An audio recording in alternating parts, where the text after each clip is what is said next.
प्रभाकर मिश्रा, चुनाव आयोग पूछ रहा है कि बताएं कि फ्री के वादे कैसे पूरे होंगे, फंड कहां से आएगा। सुप्रीम कोर्ट ये तय नहीं कर पा रहा है। वो आयोग के जरिए पता लगाने की कोशिश कर रहा है कि जन कल्याणकारी योजनाएं क्या हैं, फ्रीबीज क्या है, किसे कहा जाए। प्रधानमंत्री अपनी चिंता जाहिर कर रहे हैं कि अर्थव्यवस्था के लिए बहुत बड़ा खतरा है।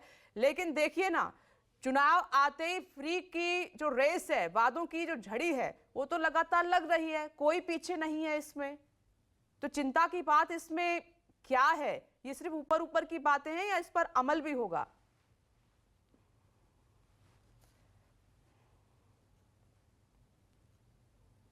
विपनेश कुमार गौरव ने जो बातें कही उसको मैं आगे बढ़ाऊं।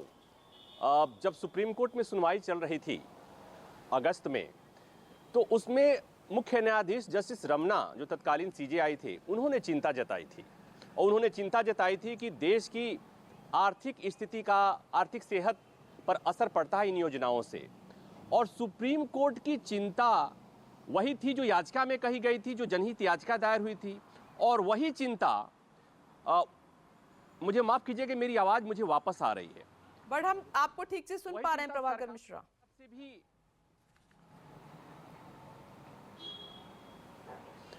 उसी तरह की चिंता चुनाव आयोग की तरफ से की गई थी, जताई गई, और उसी तरह की चिंता सरकार की तरफ से जताई गई थी। और आपको याद होगा कि तब सुप्रीम कोर्ट ने कहा था सरकार से कि आपने इस मसले पर, चूंकि ये मामला इतना गंभीर है कि इस पर सबको विचार करना चाहिए, आपको इस पर सर्वदलीय बैठक बुलानी चाहिए। वो बैठक नहीं बुलाई गई। तो मतलब ये कि सबको इस बात की चिंता है, दिखाने के लिए, कहने के लिए। वो ये कहते हैं ना कि आम भाषा में कि करो करो या मत करो, लेकिन चिंता जाहिर करो। वही करीब करीब सबकी हालत है। और दूसरी महत्वपूर्ण बात यह है कि जब कोई दूसरा अनाउंस करता है, जब कोई दूसरा फ्रीबीज की घोषणा करता है, दूसरा जब कोई मुफ्त की घोषणा करता है, तो उसे हम रेवड़ी कहते हैं, उसे दूसरी पार्टी रेवड़ी कहती है। और जब वो खुद अनाउंस करती है, तब वो कहती है कि जन कल्याणकारी योजना है ये, और ये जरूरी है। और ये बात अब कम से कम, चूंकि ये शुरुआत हुई हाल के दिनों में, हालांकि इसका इतिहास बहुत पुराना है, तमिलनाडु से शुरुआत हुई थी 1967 के आसपास से। वहां से डीएमके सरकार ने शुरुआत करी थी। एक तरह से भारतीय राजनीति में फ्री बीज की घोषणा हुई थी। और आपने देखा कि पहले 1 रुपया किलो चावल देने की बात हुई, उसके बाद से 2006 में कलर टीवी देने की बात हुई थी। लेकिन उसके बाद ये मामला जब थमा था, आम आदमी पार्टी के आने के बाद और दिल्ली में सियासत शुरू होने के बाद एक बार नए सिरे से इस तरह की चर्चा हुई। और फिर आपने देखा कि किस तरह से आम आदमी पार्टी एक के बाद एक तरह घोषणा करी। उस घोषणे के बाद जब दिल्ली में सरकार बनी और गुजरात में जब आम आदमी पार्टी गई, तो ये बात, इस बात पर देश के प्रधानमंत्री ने चिंता जाहिर की और तब कहा कि फ्री बीज का कल्चर ठीक नहीं है। लेकिन अब बात आती है कि जो काम डीएमके ने किया, जो काम आम आदमी पार्टी कर रही है, जो काम कांग्रेस ने अनाउंस किया, उत्तर प्रदेश चुनाव में आपने देखा कि स्कूटी का वहां पर भी अनाउंस किया गया था, अभी भी राजस्थान में अशोक गहलोत सरकार ने जो किया है।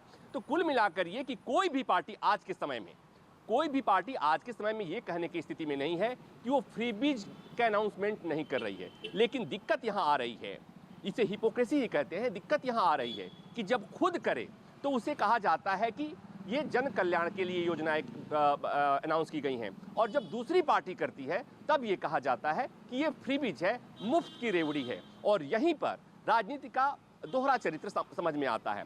लेकिन जो बड़ी बात है, जो एक बड़ी तस्वीर दे रहे थे कुमार गौरव कि किस तरह से तमाम राज्य सरकारें घाटे पे हैं, और ये बात जब सुप्रीम कोर्ट में आई थी तो सुप्रीम कोर्ट ने भी चिंता जाहिर की। और तब चुनाव आयोग ने तमाम पार्टियों से कहा कि जब आप अनाउंस करेंगे तो आपको बताना होगा कि आप जो अनाउंसमेंट कर रहे हैं उसमें कितना खर्च आएगा और उस खर्च का भुगतान कैसे, उस खर्च के लिए अरेंजमेंट क्या होगा, पैसे कहां से आएंगे। तो मतलब ये कि चिंता सबको है, लेकिन कर वही रहे हैं, क्योंकि सबको पता है कि इस देश में कुछ मसले ऐसे हैं जिस पर वोट को आसानी से पाया जा सकता है। मसलन जाति और धर्म की राजनीति, जिस पर वोट मिलना तय है। और उसी तरह से पिछले एक दशक से ये तय हो गया कि इस देश में जो फ्रीबीज की घोषणा करेगा उसका भी एक अपना वोट बैंक है। और यही वजह है कि पहले छोटे छोटे वोट बैंक होते थे फ्रीबीज के नाम पर, अब तो पूरा का पूरा एक लाभार्थी वर्ग इस देश में खड़ा हो गया, जो मुफ्त के राशन के दम पर, कहा जाता है कि हमारी उपलब्धि है, मुफ्त के राशन के बल पर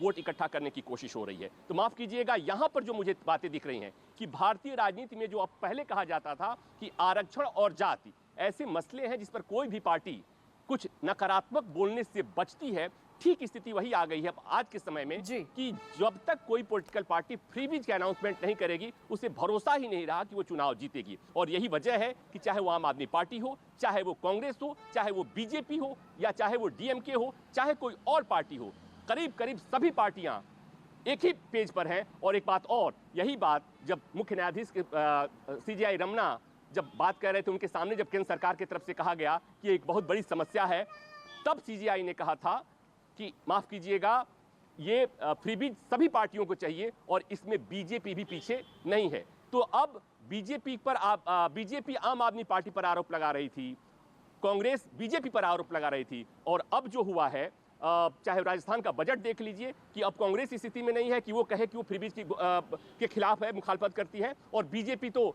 उत्तर प्रदेश का चुनाव हो या त्रिपुरा में न्यू अनाउंसमेंट हो, ये भी देखने के लिए काफी है कि वहां पर भी उसका भी वही रुख है जो आम आदमी पार्टी का है। तो कम से कम एक मसला ऐसा मुझे जहां दिख रहा है जहां सभी पार्टियां एक तरफ है, वो भी तब जब देश की सबसे बड़ी अदालत और सरकार भी कह चुकी कि देश की आर्थिक सेहत को देखना होगा, नहीं तो इस तरह की फ्रीबीज की घोषणाएं, मुफ्त की घोषणाएं देश की अर्थव्यवस्था पर भारी पड़ेंगी। और इससे भुगतता कौन है? जब इस तरह की घोषणाएं होती हैं तो उससे इस देश का आम टैक्स पेयर भुगतता है विपनेश, उससे आपकी सेहत पर असर पड़ता है, उससे मेरे सेहत पर असर पड़ता है, उससे देश के सामान्य आदमी के असर पड़ता है, क्योंकि ये जो पूरी घोषणाएं होती हैं, फ्री की घोषणाएं होती हैं, वो हमारे टैक्स के पैसे से ही होती है। बिल्कुल।